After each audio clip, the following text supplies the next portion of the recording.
Greetings, traveler, and welcome to Wanderer Chronicles Radio, where every broadcast brings you deeper into the living archives of the Wanderer Chronicles, complete, immersive, and free to explore.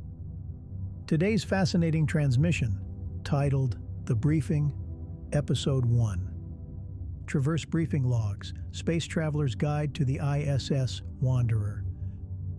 Speaker, Keeper, and Captain of the Wanderer. Attendees, Delegates of the Earth Accord, Orion Concord, Ilreth Cycle, Council of 12 Moons, and others. Location, the Outer Mirrim, Perseus Halo. These briefing entries serve as the official description and evolving logbook of the ISS Wanderer, chronicling its journeys, encounters, and mysteries across the deep void. As the crew ventures further from known space, these entries will preserve not only the facts, but the stories, the songs, the horrors, the moments of wonder and silence that shape the legacy of the Wanderer. Each entry, including these comprehensive briefings, may reflect a different mission, encounter, or philosophical reflection recorded by the crew or reconstructed from ship systems. Together, they form the living tapestry of the Wanderer's travels. Part 1. Wanderer-class vessel familiarization, Federation orientation briefing, truncated. Location, Federation headquarters, Briefing Hall 7, Sublevel Echo. Audience, originally presented to newly assigned Wanderer-class crews. The lights dim. A resonant tone hums gently through the floor. A chord, not electronic, but felt in the bones. No screens, no holograms, just the echo of an unseen harmonic.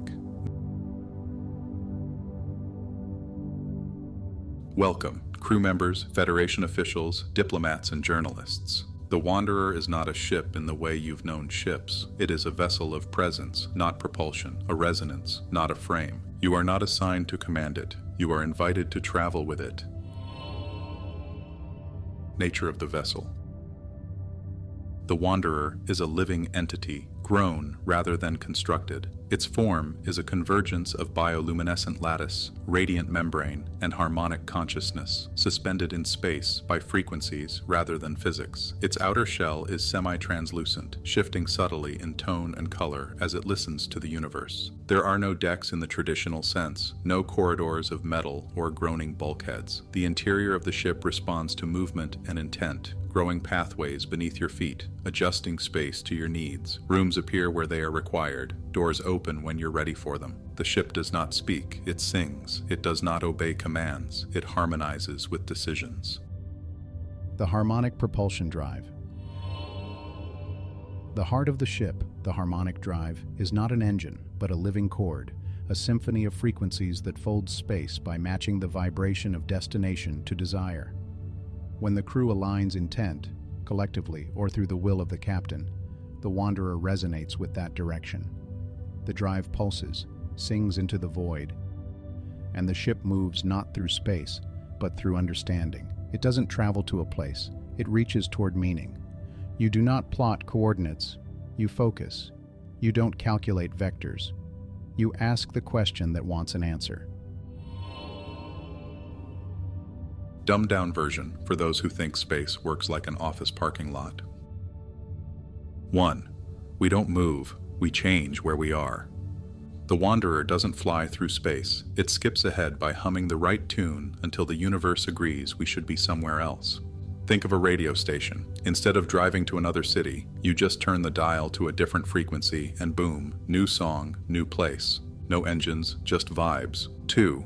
Traditional ships burn fuel to shove their way through the void. We just adjust our frequency until space itself lets us through. It's the difference between running through a wall and finding the door that was there the whole time. It's instant, mostly. To us, it feels like we never left. To an outside observer, we might flicker out and back like a bad PowerPoint transition. There is no speed because speed doesn't apply when you're changing which version of space you exist in. Why doesn't every ship use this? Because it requires tuning into the universe's natural harmonics, and most ships lack the organic structure to adjust dynamically.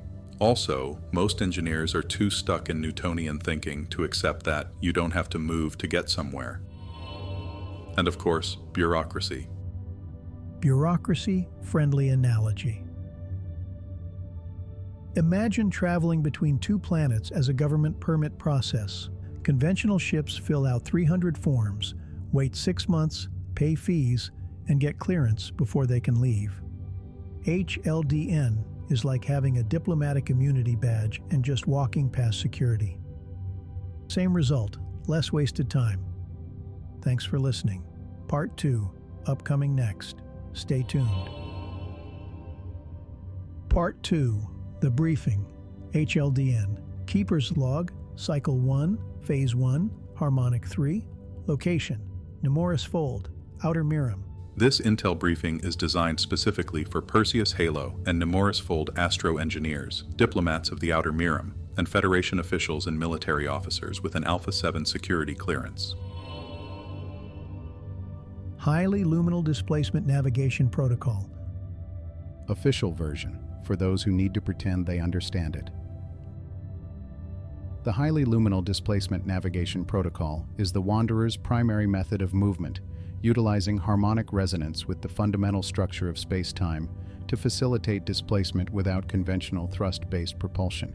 Unlike traditional engines that exert force against an external medium, HLDN modulates the ship's spatial frequency, aligning with a desired coordinate resonance, thereby causing the ship to manifest at the new location rather than traveling through intervening space. Key principles. 1. Resonance over reaction. Instead of pushing against inertia, HLDN tunes into a location's unique frequency, allowing the ship to transition into that spatial state. 2. Nonlinear displacement. Motion is not a direct trajectory, but rather a harmonic shift that collapses the perceived distance between 2 points. 3. Harmonic synchronization. Successful displacement depends on maintaining coherence with the surrounding cosmic medium. Anomalous distortions, gravitational fluctuations, non-Euclidean voids, regulatory audits can cause resonance failure. 4. Energy efficiency. HLDN consumes significantly less energy than conventional thrust, as it does not fight inertia, it sidesteps it. 5. Perceptual delay. Observers within the ship experience a seamless transition, while external perspectives may register a momentary flicker or phase blur, depending on the local space-time conditions. Limitations and considerations. Disharmonic space. Certain regions, for example, high-gravity zones, quantum turbulence, political debates, disrupt harmonic coherence, requiring manual recalibration. In spite of the accuracy of the Wanderer's stellar navigation, the cosmos is full of uncharted unknowns. Resonance deviation.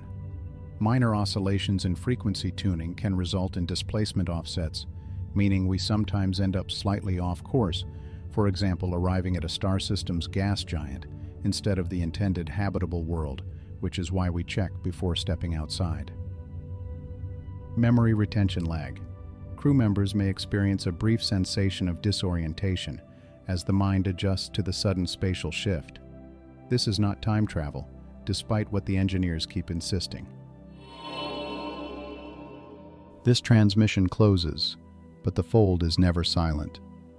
New signals await, carried on the next broadcast. Stay tuned.